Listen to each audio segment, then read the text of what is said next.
सुस्वागतम. अज्ञानतिमिरान्धस्य ज्ञानाञ्जनशलाकया चक्षुरुन्मिलितं येन तस्मै श्रीगुरवे नमः. आज 5 सप्टेंबर, शिक्षक दिन. भारताचे माजी राष्ट्रपती डॉक्टर सर्वपल्ली राधाकृष्णन यांचा जन्मदिवस आपण शिक्षक दिन म्हणून साजरा करतो. डॉक्टर सर्वपल्ली राधाकृष्णन यांना विनम्र अभिवादन. आज इथे आवर्जून उपस्थित असलेले आपल्या संस्थेचे मान्यवर पदाधिकारी, आजी व माजी शिक्षक शिक्षकेतर, आपणा सर्वांचे हार्दिक स्वागत. आजच्या कार्यक्रमाची सुरुवात आपण प्रार्थनेने करत आहोत.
आपल्या सर्वांच्या जीवनात गुरूंचे अनन्यसाधारण महत्त्व आहे.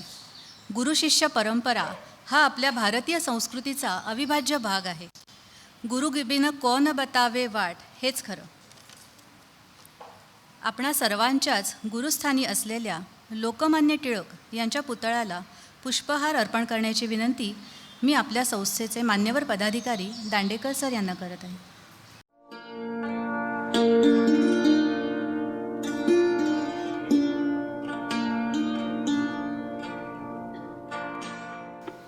भारताचे माजी राष्ट्रपती डॉक्टर सर्वपल्ली राधाकृष्णन यांच्या तसबिरीला पुष्पहार अर्पण करण्याची मी वाटवडेकर सरांना विनंती करते.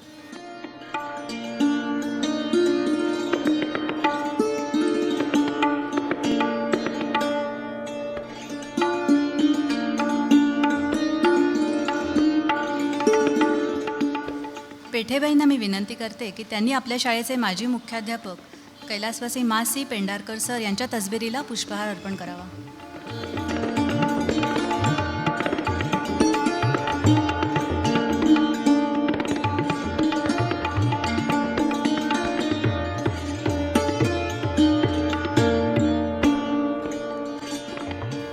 श्रीमती इला भाटे यांना मी विनंती करते की त्यांनी आपल्या शाळेचे मुख्याध्यापक कैलासवासी नीरज सहस्त्रबुद्धे सर यांच्या तसबिरीला पुष्पहार अर्पण करावा.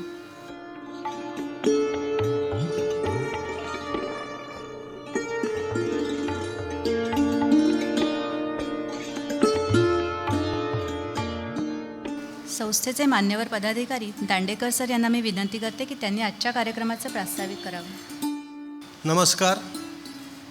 आजच्या शिक्षक दिनाचं औचित्य साधून पार्लेटेक विद्यालय आणि पाटीबी असोसिएशन यांच्यातर्फे एका आभासी कार्यक्रमाचं, ज्याला व्हर्च्युअल प्रोग्राम आपण म्हणतो, त्याचं आयोजन करण्यात येत आहे. या कार्यक्रमात मी असोसिएशनचा एक सदस्य आणि शाळेचा माजी विद्यार्थी अशा दुहेरी नात्यांनी आपल्या सर्वांचं स्वागत करतो. खरं तर 5 सप्टेंबर हा स्वतंत्र भारताचे दुसरे राष्ट्रपती सर्वपल्ली राधाकृष्णन यांचा जन्मदिवस. अतिशय विद्वान, व्यासंगी आणि तत्त्ववेत्ते अशी जरी त्यांची ओळख असली तरी मुळात ते हाडाचे शिक्षक होते आणि अतिशय विद्यार्थीप्रिय असे शिक्षक होते. 1962 साली त्यांचा वाढदिवस साजरा करण्यासाठी त्यांचे काही माजी विद्यार्थी राष्ट्रपती भवनात त्यांच्याकडे गेले. तेव्हा त्यांनी स्वतःहून असा प्रस्ताव मांडला की केवळ माझा वाढदिवस म्हणून हा दिवस साजरा न करता भारतातल्या सगळ्या शिक्षकांचा गौरव दिन म्हणून हा साजरा केला जावा अशी माझी इच्छा आहे. आणि त्या इच्छेला मान देऊन तेव्हापासून सर्व भारतभर 5 सप्टेंबर हा शिक्षक दिन म्हणून आपण साजरा करतो. शिक्षण आणि शिक्षक यांच्याविषयी त्यांना किती उत्कट आस्था होती हे याच्यावरून आपल्याला सगळ्यांना प्रतीत होतं.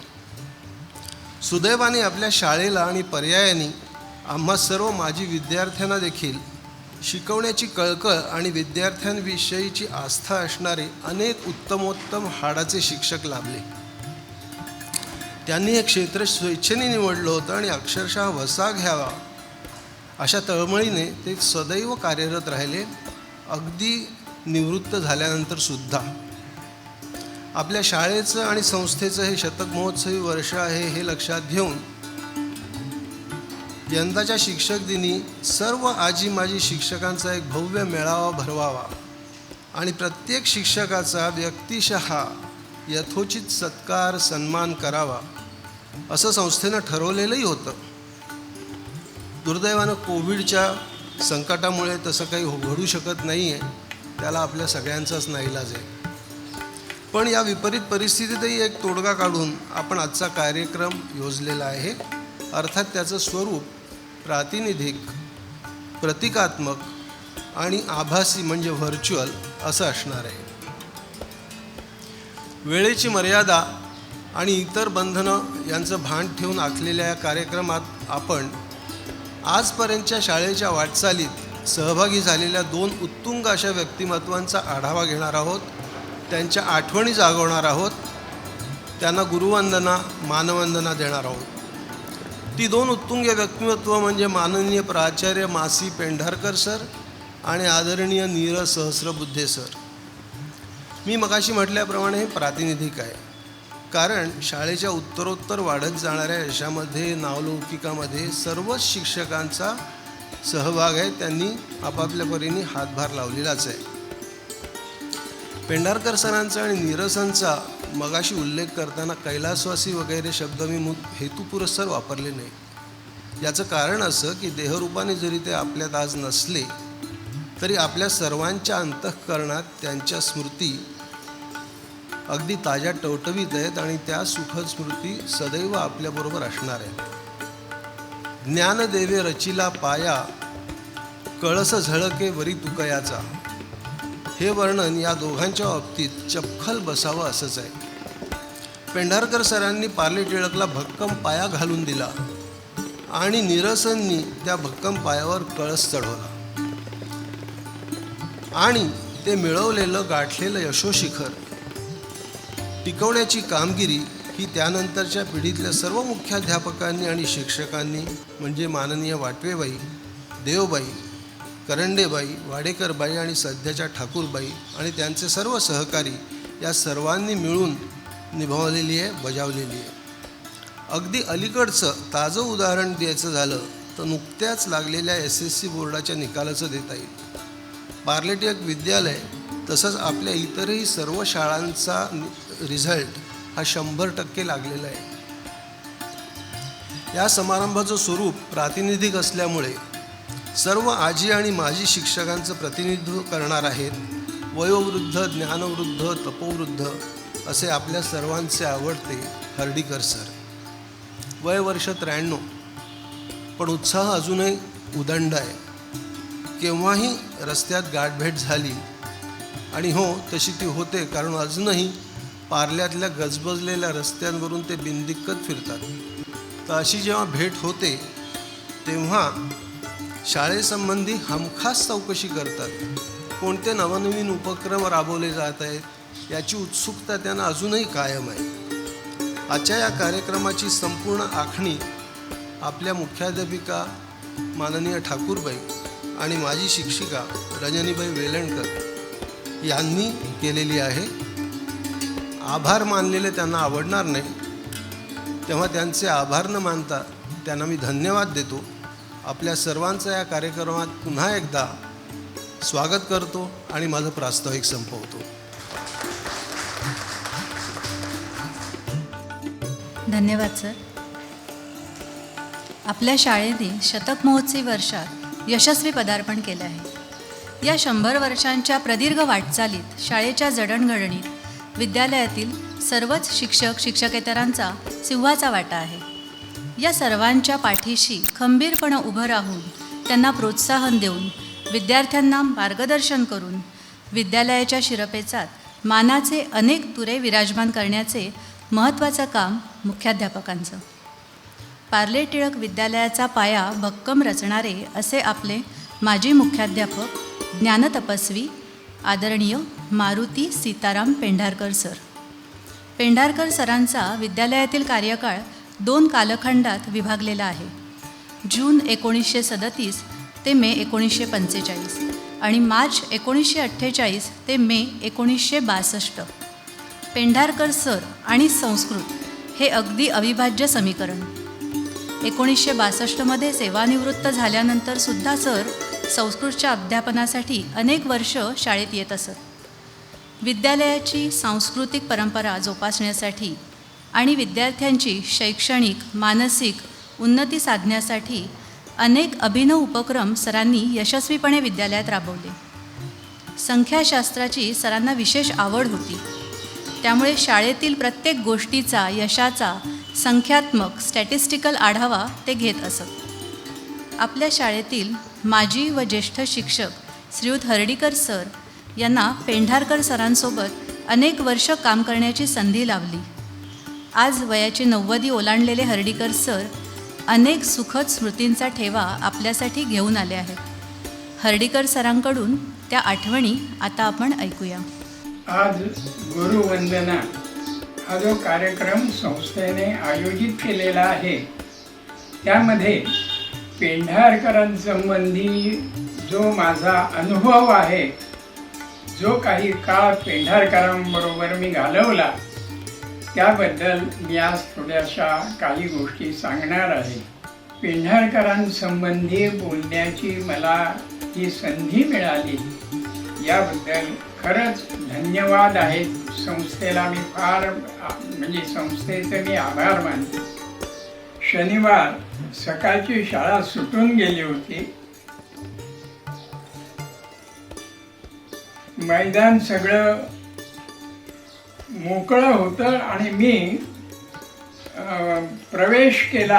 हा त्यांना कुठून दिसला हे मला माहिती नाही, पण त्याने आपल्या कर्मचाऱ्याला बोलवायला सांगितलं. मी आत गेलो. पेंढारकरांनी लगेच मला विचारलं, अर्ज आणला आहात का?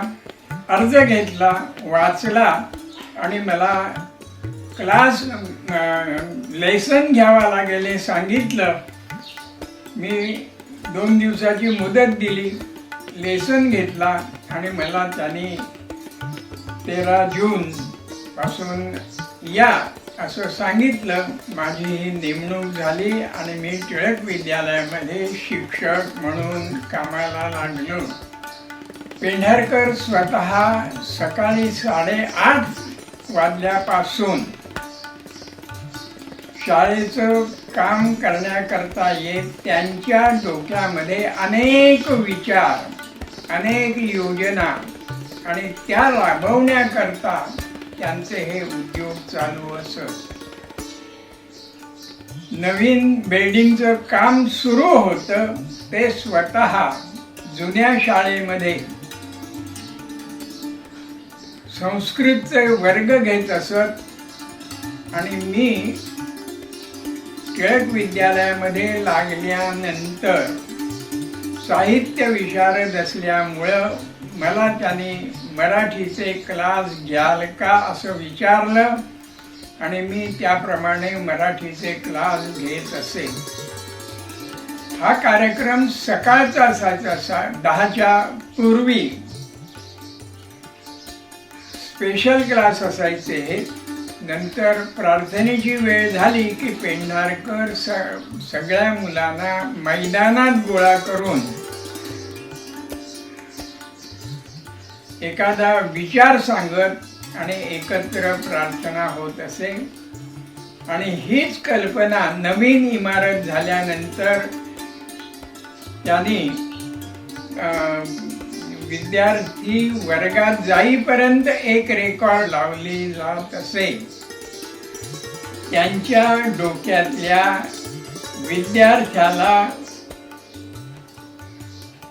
ज्ञानी करून कळस शिखरापर्यंत न्यायचं या हेतूने ज्या योजना करत असत त्याचं सगळं नियोजन ते सकाळी 8:30 वाजल्यापासून येत आणि करत असत.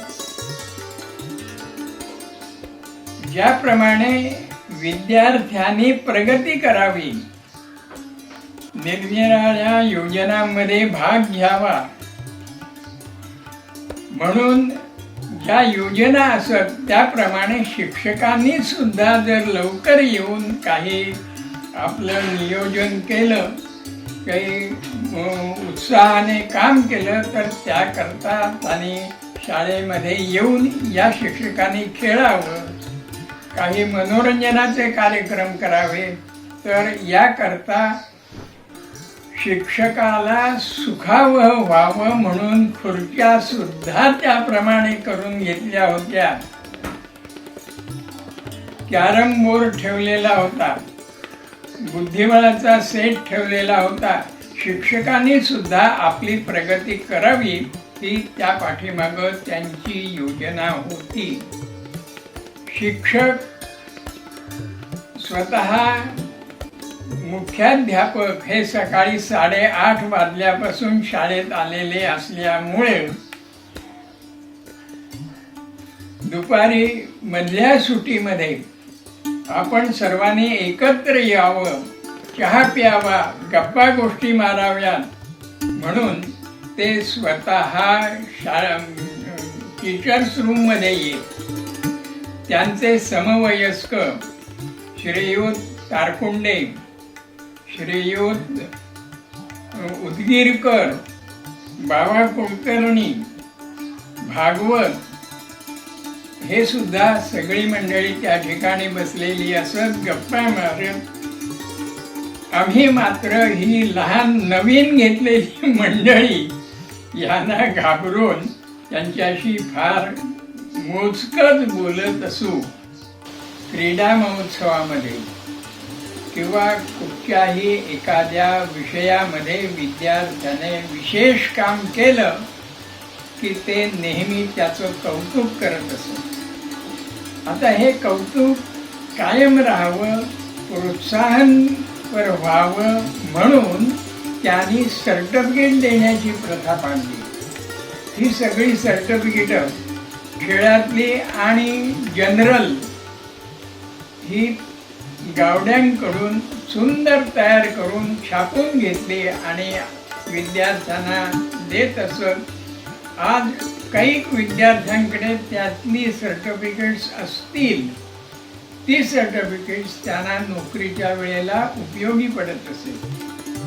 आम्हाला 2 नावं ते नेहमी घेऊन अभिमानाने सांगत असत. कारण विवेकानंदांचा पुतळा ज्या विद्यार्थ्याने केला, हा जो बहुमान त्याला मिळाला त्याबद्दल त्यांना नेहमी कौतुक वाटत असे. आणि म्हणून या सोनवडेकरचा उल्लेख आमच्याशी ते अनेक वेळेला करत की अशी कामं केली पाहिजे. त्याचप्रमाणे दुसरं एक नाव त्यांच्या तोंडी नेहमी असे, ते म्हणजे शरद जोशी. भारत हा शेतीप्रधान देश आहे. या देशामध्ये एक शेतकऱ्यांच्या दृष्टीने महत्त्वाचा मुद्दा मांडणारा शरद जोशी याचा एक त्यांच्या तोंडी नेहमी उल्लेख असे. शरद जोशी यांनी शेतकऱ्यांना हमी भावात कसा काढायचा याचं शिक्षण दिलं किंवा हा फॉर्म्युला त्यांनी मांडला. त्यामुळं त्यांचा एक उल्लेख असायचा. पेंढारकरांनी जवळजवळ आपलं आयुष्य टिळक विद्यालय करता दिलं. खूप टिळक विद्यालयाला वर आणण्याकरता प्रयत्न आणि आणलं. पेंढारकर सकाळपासून संध्याकाळपर्यंत टिळक विद्यालयाच्या सेवेकरता असत. उरलेल्या वेळी ते वाचन करीत. त्यांचं वाचन जबरदस्त होतं. त्यांच्याकडे खूप पुस्तकं होती. इंग्रजी, मराठी, संस्कृत. आता हा साठा काय करायचा हा ज्यावेळेला त्यांच्या पुढं प्रश्न आला त्यावेळेला त्यांनी तो जाण्यापूर्वी अभिमानाने टिळक मंदिराला अर्पण केला. अशा या थोर पुरुषाबद्दल जे काही मी बोललो त्यात काही गैर असेल तर त्याबद्दल मला क्षमा करा.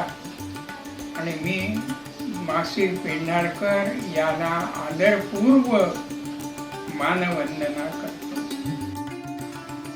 हर्डीकर सर, धन्यवाद. आपल्या शाळेतून पर्यवेक्षिका म्हणून निवृत्त झालेल्या श्रीमती विद्या मुकुंद पेठेबाई म्हणजेच पूर्वाश्रमीच्या कुमारी विद्या पंतवैद्य, शाळेची विद्यार्थिनी म्हणून पेंढारकर सरांच्या अध्यापनाचा लाभ घेण्याचे भाग्य पेठेबाईंना लाभले. त्यावेळच्या अनुभवांच्या आठवणींना उजाळा देत आहेत पेठेबाई. नमस्कार. गुरुर्ब्रह्मा गुरुर्विष्णू गुरुर्देव महेश्वरा गुरु साक्षात परब्रह्म तस्मै श्री गुरुवे नमः असं म्हटलं की माझ्या डोळ्यासमोर एकच गुरुमूर्ती उभी राहते आणि ती म्हणजे आमचे आदरणीय मुख्याध्यापक मासी पेंढारकर सर. पालेट्रॅक विद्यालयाची सांस्कृतिक परंपरा जपणारे सर, विद्यार्थ्यांची शैक्षणिक मानसिक उन्नती कशी होईल याचा अभ्यास करणारे सर, शिस्त आणि योजनाबद्ध कार्यक्रमाचे पुरस्कर्ते असे पेंढारकर सर, अशी त्यांची विविध रूपं माझ्या डोळ्यासमोर उभी राहतात. त्यांचं कर्तृत्व हे अबोल होतं, तरीही सर्वांच्या परिचयाचं होतं. म्हणूनच विद्यार्थी, पालक आणि शिक्षक वर्गाच्या मनात त्यांच्याबद्दल अतीव आदराचं स्थान होतं. किंबहुना त्यामुळेच पालेट्रॅक विद्यालय या शाळेला काही जणांच्या भाषेत तेव्हा पेंढारकर मास्तरांची शाळा असं दुसरं नाव होतं. पांढरशुभ्र धोतर, अंगरख्यावर लांब हाताचा कॉलरचा कोट, डोक्यावर काळी टोपी आणि डोळ्याला चष्मा, ठेंगणी मूर्ती. अशी ही मूर्ती शाळेच्या त्या वरच्या दालनात उभी राहिली की एक प्रकारचा आदरयुक्त दरारा सर्वांनाच वाटायचा. खोल डोह असावा तसं त्यांचं व्यक्तिमत्व होतं. त्यांच्या मनाचा थांग मी शाळेत होते तोपर्यंत तरी मला कधी लागला असं वाटलं नाही. त्यांना कधी रागावलेलं, चिडलेलं, ओरडलेलं कोणीच पाहिलं नाही. परंतु नजरेचा धाक होता.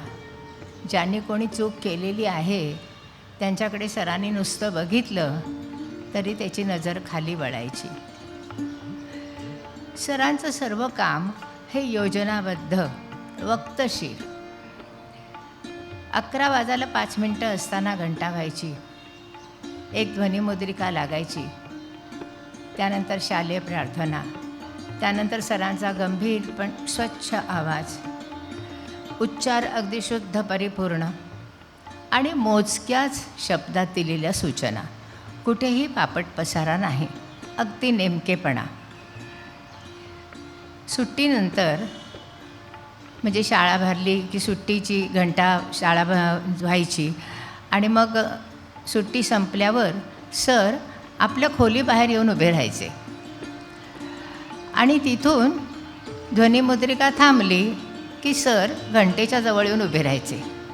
आम्हाला पुष्कळदा कळायचं नाही, पण नंतर लक्षात आलं की ध्वनिमुद्रिका संपल्यानंतरसुद्धा रेंगाळणारी, इकडे तिकडे वेळ काढणारी जी मुलं होसाची ती उशिरा यायची आणि ती नेमकी पकडली जायची. तेव्हा सरांचं हे धोरण मला आधी फार आवडलं त्यावेळेला. पेंढारकर सर उत्कृष्ट शिक्षक होते. आम्हाला संस्कृत शिकवायला होते. उत्तम शिक्षकाची लक्षणं त्यांच्यात होती असं मी म्हणते, कारण ते वर्गात तासनतास बोलतायत असं कधी आम्हाला दिसलं नाही. मुलांनाच प्रश्न विचारायचे. सुभाषित असेल तर ते स्वच्छ शुद्ध वाचायचे. वाचा अगदी शुद्ध. श आणि श यातला फरक निश्चित कळायचा. आजच्या युगामध्ये तर ती भाषा मला फारच वेगळी वाटते. प्रश्न विचारून विचारून मुलांकडनं उत्तरं काढून घ्यायचे. तसं करताना मुलांना अडलेले कठीण शब्द त्याचे अर्थ सांगायचे. विभक्ती प्रत्ययाचं स्वरूप कसं असतं, काय अर्थ निघतात त्याचं स्पष्टीकरण द्यायचे. आणि असं करता करता सुभाषितातला अर्थ अगदी सहजपणे उलगडून सांगायचे. आम्हाला कळायचंही नाही की सुभाषित कधी संपलं ते. आणि हे शिकता शिकता 1 किंवा 2च सुभाषितं व्हायची, पण आमची अगदी पाठ होऊन जायची. मला वाटते त्यावेळेला संपूर्ण तास संस्कृतमधनं बोलणारे ते एकमेव शिक्षक होते. विद्यार्थ्यांची प्रगती हीच शाळेची प्रगती यावर त्यांचा ठाम विश्वास होता. पण विद्यार्थ्यांना घडवणारे शिक्षकच असतात. त्यामुळे या शिक्षकांसाठी काहीतरी केलं पाहिजे हेही त्यांच्या लक्षात आलं. ग्रंथालयाची पुनर्रचना त्यांनी केली. शिक्षकांसाठी संदर्भ ग्रंथ, शब्दकोश, ज्ञानकोश, संत वाङ्मय, टीका साहित्य, ऐतिहासिक वाङ्मय, भरपूर वाङ्मय उपलब्ध केलं. त्यामागे हा हेतू की शाळेतले पाठ शिकवताना कुठल्याही तऱ्हेची अडचण शिक्षकांना येऊ नये, ही माहिती त्यांनी घ्यावी आणि पाठ शिकवताना त्याचा परिपूर्ण पाठिंबा घेऊन मगच तो पाठ शिकवला जावा. विद्यार्थ्यांची अभ्यासू वृत्ती वाढावी म्हणून त्यांनी अनेक उपक्रम केले. एक साधं उदाहरण, लोकमान्य टिळकांची पुण्यतिथी असायची. वक्तृत्व आणि निबंध स्पर्धा असायची. तेव्हा विषय दिले जायचे, पण त्या विषयाशी संबंधित कोणती पुस्तकं आपल्या शाळेत उपलब्ध आहेत याचा तक्ता लावला जायचा. हेतू असा असायचा त्याच्यामागे की मुलांनी ती पुस्तकं वाचावीत, ती वाचून अभ्यास करून मग लेखन करावं. हे वरवरचं लेखन त्यांना नको होतं. कुठे ती अभ्यासू वृत्तीची जोपासना त्यांना करायची होती. हिंदी, संस्कृत इत्यादी शाळांच्या परीक्षा आपल्या शाळेतनं द्यायला सुरुवात झाली होती. वर्धा युनिव्हर्सिटीच्या परीक्षा आपल्याकडनं दिल्या जात, हिंदीच्या. पुण्यातल्या टिळक विद्यापीठाच्या दिल्या जात. म्हणजे मुलांना आपल्या फक्त शाळेतच नाही तर बाहेरच्या जगाशी सुद्धा संबंधित द्यायचं, करून ओळख करून द्यायची, हाही त्यांचा हेतू होता. पेंढारकर सरांनी मौखिक परीक्षा सुरू केल्या होत्या. तोंडी परीक्षेच्या वेळेला विद्यार्थ्याला 1-2 मिनटं एक विषय दिला जायचा आणि 2 मिनटं बोलायला सांगायचं. त्यामध्ये आत्मविश्वास त्याचा वाढवणं, ऐन वेळेला त्याला काही आत्मप्रगटीकरण येतं का नाही हेही बघून तपासणं आणि त्याला असं बोलायला लावणं, ह्या तऱ्हेची परीक्षा त्यांनी सुरू केली होती. सरांचं पूर्वनियोजन वाखाणण्यासारखं असायचं. साधी प्रार्थनेची गोष्ट, परंतु प्रार्थना म्हणणारी मुलं 10वीला गेली की त्यांच्या मागे 9वीची 2 मुली आणि 2 मुलगे अशी 4 जणं येऊन उभी राहायची. 10वीची मुलं प्रार्थना म्हणत असताना 9वीची मुलं पण म्हणायची. कारण 10वीची मुलं 11वीत प्रार्थनेला यायची नाहीत. तेव्हा 11वी मॅट्रिक होतं आणि साधारणतः मार्चपासून म्हणजे ती यायची नाहीत परीक्षा, प्रिलिम परीक्षा म्हणून मग यायची नाहीत. म्हणून 9वीच्या मुलांना तयार करायचं प्रार्थनेसाठी, ही पूर्वयोजना असायची त्यांची. आमच्या वेळेला जयवंत कुलकर्णी, नंतर निर्मला कोरगावकर, उषा फडणीस वगैरे पुढे प्रार्थना म्हणायच्या मी 9वीत गेल्यानंतर त्यांच्या मागे उभी राहायचो आम्ही, मी कुंदा जोशी वगैरे असायचो. भाग्याची गोष्ट मला त्यातनं एवढी मिळाली की प्रार्थनेची चाल आपल्या शाळेचेच विद्यार्थी पु ल देशपांडे यांनी लावलेली होती आणि सरांनी आम्हाला सगळ्यांना पु ल देशपांडे यांच्याकडे पाठवलं होतं आणि सरांनी स्वतः म्हणजे पु ल देशपांडे यांनी स्वतः पेटीवर वाजवून ती आम्हाला चाल शिकवली होती. एवढं मोठं भाग्य मला त्यामुळे मिळालं. त्यावेळेला एक नेतृत्व आणि सर्वांगीण प्रगती अशा तऱ्हेचं एक बक्षीस ठेवलेलं होतं मुलांसाठी. ह्याच्यामागे फार मोठा विचार होता. नेतृत्व आणि सर्वांगीण म्हणजे केवळ अभ्यासात नको, बाकी पण इतर क्षेत्र आहेत त्यामध्ये पण तुम्ही पुढे आहात का हाही विचार केला जायचा. काही शिक्षकांना यामध्ये सामील करून घेतलं जायचं, एक टीम बनवली जायची आणि मग वर्षभर त्या विद्यार्थ्यांच्यावर लक्ष असायचं की विद्यार्थी कुठल्या कुठल्या क्षेत्रात आलेले आहेत, कुठे भाग घेतलेला आहे आणि मग त्याच्यातनं आदर्श विद्यार्थी हा निवडला जायचा. सरांचा आणि माझा किंवा माझ्यासारख्या काही हुशार विद्यार्थींचा अगदी जवळून पुष्कळ संबंध आला होता. आम्ही पुष्कळ बक्षिसं मिळवायचो, वक्तृत्वात, निबंधात, मी तर गाण्यात पण असायची.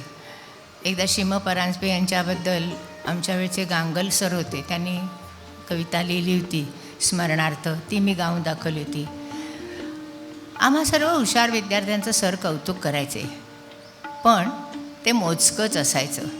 पूर्वीच्या काळी असं असायचं, म्हणजे गायनाचार्यांनी म्हटलेलं आहे की त्यांचा एखादा शिष्य छान गाऊन गेला आणि खूप जणांनी कौतुक केलं तरी स्वतः गुरु ठीक आहे असं म्हणायचे. म्हणजे परिपूर्णता अजून हवी आहे असं कुठेतरी सांगितलं जायचं. तशा तऱ्हेचं यांचं कौतुक असायचं, त्यात अतिरेक नसायचा. पेंढारकरांचं सर्वच पूर्वनियोजित, त्यामुळे शाळेचे कार्यक्रम अतिशय आखीव रेखीव असे व्हायचे. सरकारी तपासणीस जरी शाळा तपासायला आले तरी कधी धांदल आमच्या शाळेत उडालेली आम्ही बघितली नाही. सरकारी तपासणीस आले म्हणून आता काही वेगळं करायचं असं कधीच आमच्याकडे झालं नाही शाळेमध्ये. कारण शिस्त आणि पूर्वनियोजितता ही पहिल्यापासूनच होती. त्यामुळे कोणाला दाखवण्यासाठी असं वेगळं काही करण्याची कधी गरज वाटली नाही. सरकारी तपासणीत जाताना काही सूचना देऊन जायचे सरांना. पेंढारकर सर त्यातल्या योग्य तेवढ्याच सूचना घ्यायचे, नको असलेल्या बाजूला ठेवायचे. तेवढं स्वातंत्र्य त्यांनी स्वतःचं ठेवलेलं होतं. हल्ली मानसन्मानासाठी प्रत्येकजण हपापलेला असतो. सन्मान कधी मिळतो, कधी कधी मिळवला जातो. पेंढारकर सर याला अपवाद होते. सेवानिवृत्तीच्या त्यावेळेला ते उंबरठ्यावर होते. शाळा तपासायला सरकारी अधिकारी आले होते. नेहमीच आपल्या शाळेला उत्कृष्ट शेरा मिळत होता. हे व्यवस्थापन झाल्यानंतर सरांशी बोलताना त्या अधिकाऱ्यांनी सरांच्या पुढे शिक्षक पुरस्कारासाठी फॉर्म ठेवला आणि तो भरायला सांगितला. त्यावर पेंढारकर सरांनी दिलेलं उत्तर असं आहे, पार्लेवासीय आणि माझे विद्यार्थी व शिक्षक यांनी मला भरपूर प्रेम दिलं आहे, मी त्यावर समाधानी आहे. असं उत्तर देऊन त्यांनी तो सरकारी पुरस्काराचा फॉर्म नाकारला. असं उदाहरण तेव्हा आणि आजच्या जमान्यात विरळच. चांगलं काम करायचं तर थोरा मोठ्यांचं पाठबळ लागतंच. पेंढारकर सरांनी जी काही चांगली कामं केली त्याला शाळेच्या चालकाने पूर्ण स्वातंत्र्य दिलं, पाठिंबा दिला. हे संचालक वर्गाचं द्रष्टेपण फार मोलाचं आहे. असे होते आमचे पेंढारकर सर, ज्यांनी शाळा घडवली, वाढवली, मोठी केली. त्यांना माझं सादर वंदन.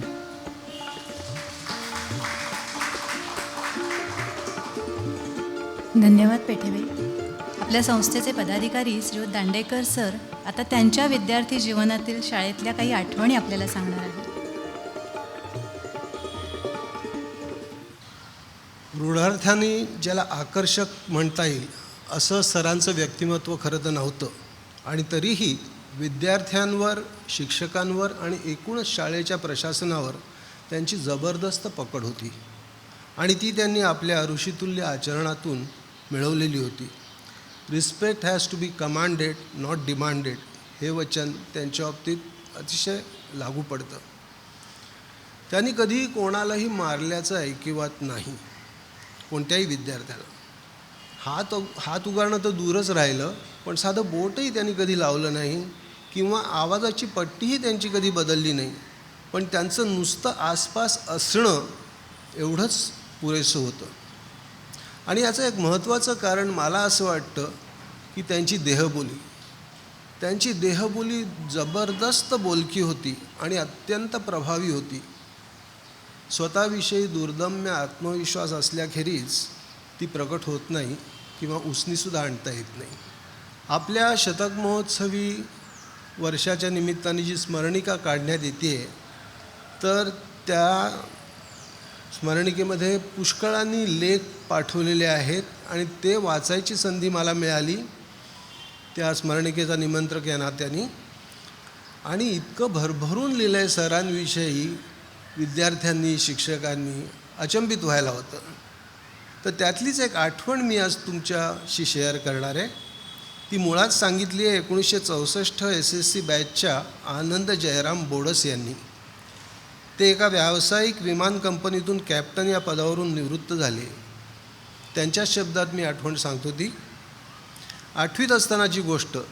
एके दिवशी शाळा सुटल्यावर फाटकातून रस्त्यावर गेलो आणि थोडा वेळ रेंगाळलो. शाळा तर सुटली आहे या भावनेने खोचलेला सदरा पॅन्टच्या बाहेर काढला. थोड्याच वेळात शाळेच्या शंकर शिपायाने मागून येऊन माझा खांदा थोपटला आणि म्हणाला, चल, तुला सरांनी वरती बोलावलं आहे. पहिल्या मजल्यावरच्या सरांच्या खोलीचं दार किलकिलं करून आत डोकावलं तर सरांचा आवाज, या आत या. सर दरवाजाकडे पाठ करून खिडकीशी उभं राहून रस्त्यावरून जाणारे विद्यार्थी निहाळत होते. माझ्याकडे न वळताच म्हणाले, तुमच्या डावीकडे आरसा आहे, त्यात स्वतःला नीट बघा. नंतर तुम्ही बाहेर काढलेला गणवेशाचा सदरा चड्डीत नीट खोचा आणि आरशात परत बघा. सदरा आत खोचलेले तुम्ही चांगले दिसताय की सदरा बाहेर असलेले, हे मला खरं खरं सांगा. आणि सदरा बाहेरच चांगला दिसत असेल तर आपण गणवेशाच्या नियमात बदल करू. मी त्यांनी सांगितलं त्याप्रमाणे केलं आणि त्यांना म्हणालो, सर, सदरा आत खोचलेलाच चांगला दिसतोय. मग माझ्याकडे वळून पाहत ते म्हणाले, अरे, म्हणूनच तर आपल्या शाळेने तसा नियम केला आहे. दुसरं म्हणजे तुम्ही विद्यार्थी शाळेचा गणवेश घालून घराबाहेर पडल्यापासून परत घरी जाईपर्यंत सर्वजण तुम्हाला पाटवीची मुलं म्हणून ओळखतात. तुम्ही शाळेचे प्रतिनिधी असता. तेव्हा शाळेचं कौतुक होणं किंवा बदनामी होणं हे तुमच्या वर्तणुकीवर अवलंबून आहे, याचं भान ठेवा.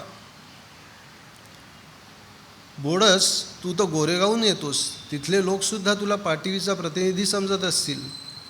जा आता, जपून जा रे. सरांच्या बोलण्यातला शेवटचा रे मला सुखावून गेला. बोडस पुढे असं म्हणतात की मोठेपणी वैमानिकी कौशल्याबरोबरच परीट घडीचा गणवेश, त्यावरचे स्वतः चमकवलेले बिल्ले, घोटून केलेली दाढी आणि नियमानुसारचा हेअरकट हे सारे कसोशीने सांभाळल्यामुळेच बेस्ट युनिफॉर्म पायलट अशी माझी ओळख माझ्या क्षेत्रात निर्माण झाली. पण खरं म्हणजे मी फक्त एक पाटवीतील पेंढारकर सरांचा 8वीतला विद्यार्थी होतो.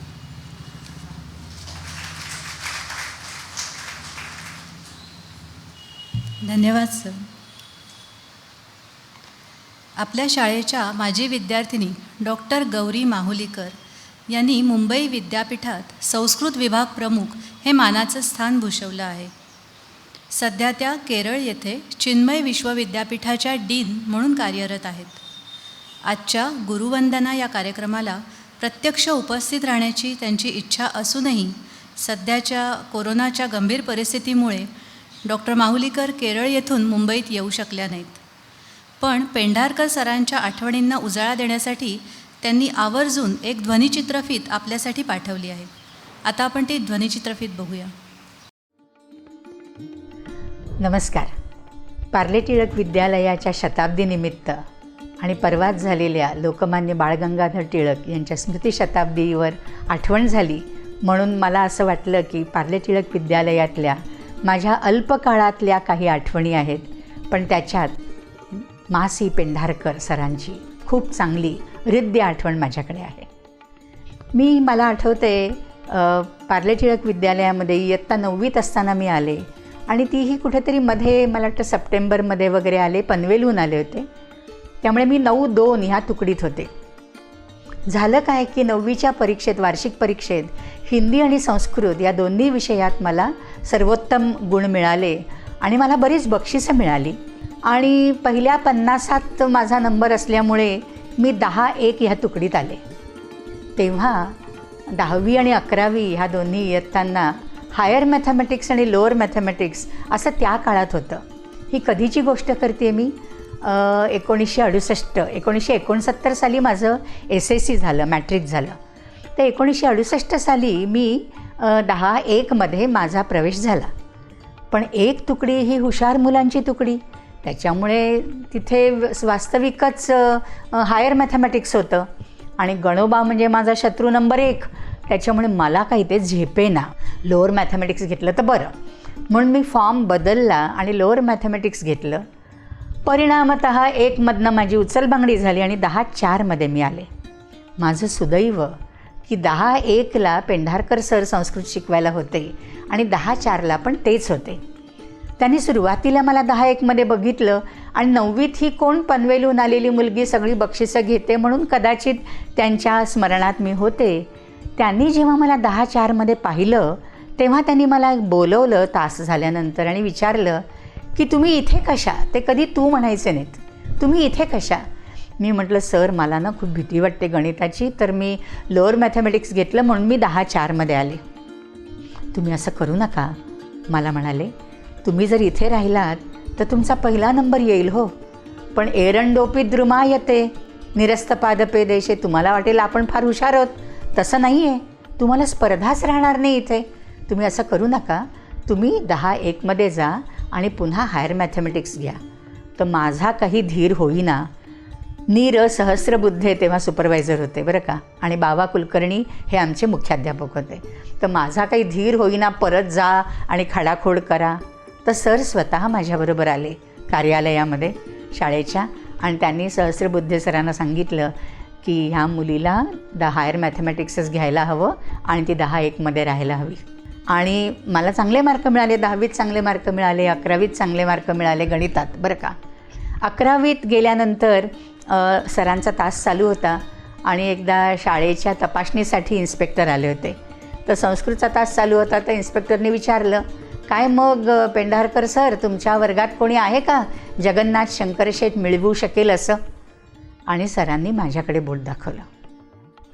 मला खूप दडपण आलं, कंप सुटला मला आणि असं वाटलं की नाही सरांचं म्हणणं आपल्याला खरं केलं पाहिजे. सरांनी खूप मेहनत घेतली माझ्यासाठी. मला आठवतं आहे तेव्हा इतर काही साधनं नसायची, तर त्यांनी बालमोहनचे पेपर प्रिलिमचे मला आणून दिले, सोडवून घेतले. लायब्ररीत बसून मी 3-3 तास परीक्षेचे पेपर सोडवले, नुमवीचे पेपर सोडवले, चिकित्सकचे पेपर सोडवले आणि प्रत्येक पेपर सरांनी अगदी बारकाईने तपासला आणि मला कुठेही 95, 96, 97पेक्षा कमी मार्क मिळाले नाहीत. सरांना जवळजवळ खात्री होती की जगन्नाथ शंकरशेठ मला मिळणार. झालं, परीक्षा झाली, पेपरही चांगला गेला होता मला. आणि मला आठवतं आहे माझ्या स्मरणानुसार जे अपठित भाषांतर असतं तर ते मी श्लोकात केलं होतं. मराठी उतार्याचं मी श्लोकामध्ये भाषांतर केल्याचं मला आठवतं आहे. पण झालं काय, जेव्हा निकाल लागला तेव्हा मला संस्कृतमध्ये फक्त 75 गुण, बाकी सगळ्या विषयात सुंदर गुण. ज्या गणिताची मला इतकी भीती होती त्या गणितातही उत्तम गुण, पण संस्कृतमध्ये फक्त 75 गुण. आणि मी मात्र रडून गोंधळ घातला की मला एवढे कमी मार्क कसे मिळाले, आता मी सरांना कसं तोंड दाखवू. मग तेव्हा काहीतरी आपलं बालबुद्धी म्हणा किंवा कोणीतरी प्रेरित केल्यामुळे म्हणा, मी मनात असं ठरवलं की नाही हे मला जर सरांना तोंड दाखवायचं तर माझी योग्यता सिद्ध करायला पाहिजे. मग काय करायला पाहिजे, तर BAला मी संस्कृत घेईन, विद्यापीठात पहिली येईन आणि मग सरांकडे जाईन, तोपर्यंत मी सरांना भेटणार नाही. आणि खरंच सांगते मित्र हो, मी 4 वर्ष सरांना भेटले नाही. सरांनी कोणाकोणाकडून निरोप पाठवले की होतं कधी कधी असं, आपला अपेक्षाभंग होतो, त्याच्यात एवढं काही खचून जाण्याचं कारण नाही आहे. पण मला वाटतं ते जे कमी गुण मिळाले ते मी संस्कृत घ्यायला मला उद्युक्त करणारं असं एक, म्हणजे आपण टर्निंग पॉईंट म्हणतो, कलाटणी मिळते आयुष्याला. तर तेव्हा जर मला जास्त गुण मिळाले असते तर मी कदाचित संस्कृतचा अभ्यास पुढे केला नसता. पण कमी गुण मिळाले म्हणून मी ते एक हट्टाने मी BAला संस्कृत घेतलं. आणि सुदैवाने सरांच्या आशीर्वादाने मी पहिली आले विद्यापीठामध्ये. मग मी MAला संस्कृत घेतलं. MAलाही मी विद्यापीठात पहिली आले आणि सुवर्ण पदकाची मानकरी वगैरे ठरले. तर आता मागे वळून पाहताना, सिंहावलोकन करताना मला असं वाटतं, जर सर नसते, माझ्या आयुष्यात आले नसते, आणि जर तेव्हा 10-4मध्येच मी राहिले असते कदाचित, तर कदाचित मी आज इथे नसते.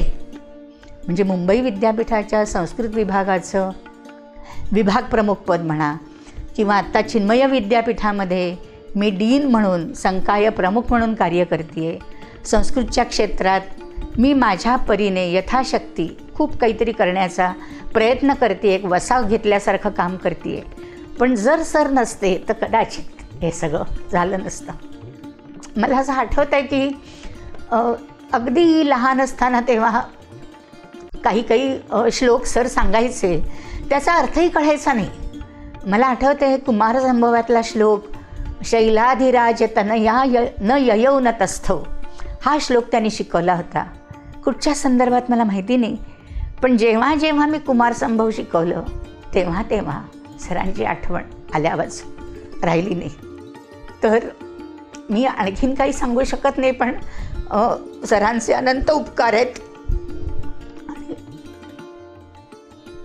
माझे पहिले गुरु माझे वडील आणि नंतर मासी पेंढारकर सर यांच्यामुळे मी आज संस्कृतच्या क्षेत्रात थोडी पाय रोवून उभी आहे. सर, तुम्हाला खूप खूप धन्यवाद, आदरांजली, नमस्कार.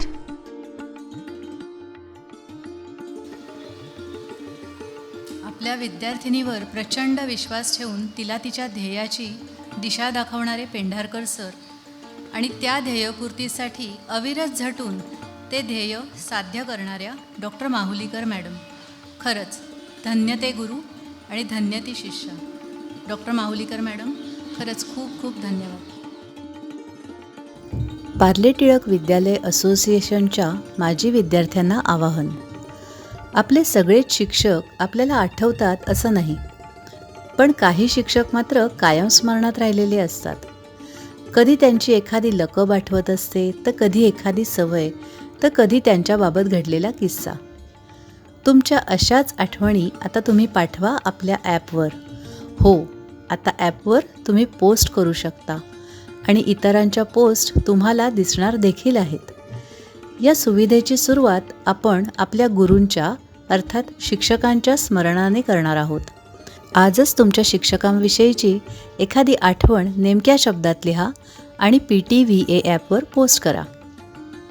त्यासाठी ॲपच्या होम पेजवर खालच्या बाजूला उजव्या कोपऱ्यात अधिकचे चिन्ह दिले आहे, ते दाबा आणि आपली आठवण पाठवून द्या.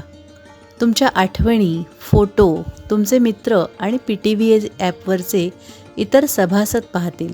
शिवाय तुमच्या काही आठवणीतील शिक्षकांना व्हर्च्युअली भेटण्याची संधी मिळवून देण्याचाही आमचा प्रयत्न आहे. चला तर मग PTVA ॲपवर पोस्ट पाठवा आणि तुमच्या मित्रांनाही सांगा. कृपया लक्षात घ्या, PTVA ॲप सध्या तरी केवळ PTVAच्या माजी विद्यार्थ्यांसाठीच आहे.